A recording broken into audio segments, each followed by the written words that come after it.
Hey guys, welcome to the Week 11 wrap up of this special 10th anniversary Blood, Sweat, and Beers season. Exciting games. I don't know if you East Coasters caught the end of the Monday night game last night, but I know Joey was watching on the edge of his seat or maybe from behind the couch, probably biting on his fingernails, cursing every time that Mahomes threw it to Tyreek Hill, which was a fantastic thing to watch. And it was almost like, I know it was only over one game, but it was almost like a slow motion end to Joey's undefeated season. I am a little disappointed, Joe, I have to say. I was kind of looking forward to finding some epic championship mug if you had gone undefeated and won the championship. It wasn't going to be the typical Pilsner that we've done in years past. It was going to have to be something, bigger, more. It would have had to have been something much more significant. So I was already thinking about some cool ideas, and you just let us down. But that's okay. Maybe you'll end up with a regular size Pilsner, or maybe not. Actually, I'm not even sure if we're doing Pilsners anymore. I never saw last year's championship Pilsner glass, so maybe we don't.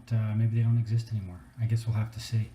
But we do know a couple of things about the playoff picture as we kind of look ahead. We've got 2 weeks left, and there are a couple of known things. We know Joey will make the playoffs at 10-1, and 2 games left. He can't fall far enough to miss out on that.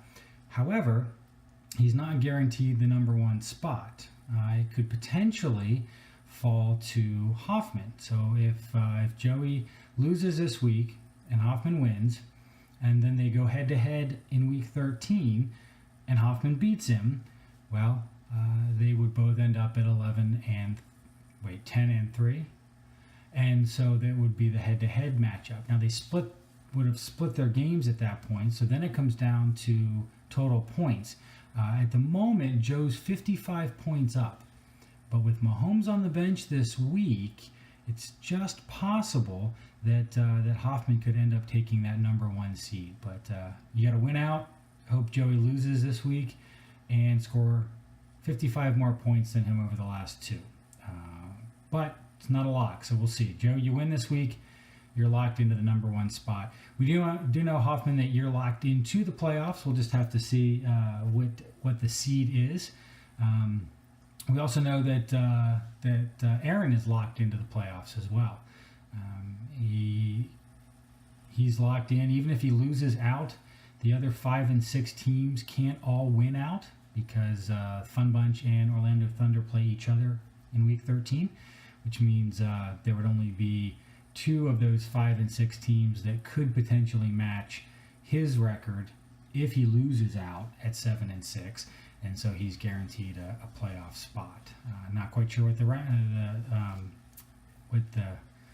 his seed will be. That's what I'm trying to say. But we've got 3 guys locked in, definitely making the playoffs. The East is a little bit of a mess, as I'm sure you guys have known for quite a while. Nathan's not quite locked into a playoff spot, and this is kind of interesting. Even though he's the number 1 seed and at the moment would end up with a bye week the first week of the playoffs, he's not locked in.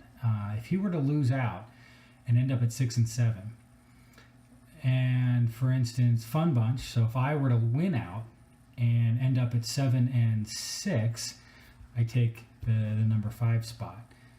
Then what happens is, or actually the number 4 spot, what happens then is it could potentially become a 3-way tie at 6 and 7 between O'Bother, Orlando Thunder, if he splits his games, and Cool Breeze, if he splits his games the next 2 weeks. Because they haven't played each other the same number of times, head-to-head doesn't work, so we go to the points, total points scored. And right now, Orlando Thunder and Cool Breeze are within 8 points of each other.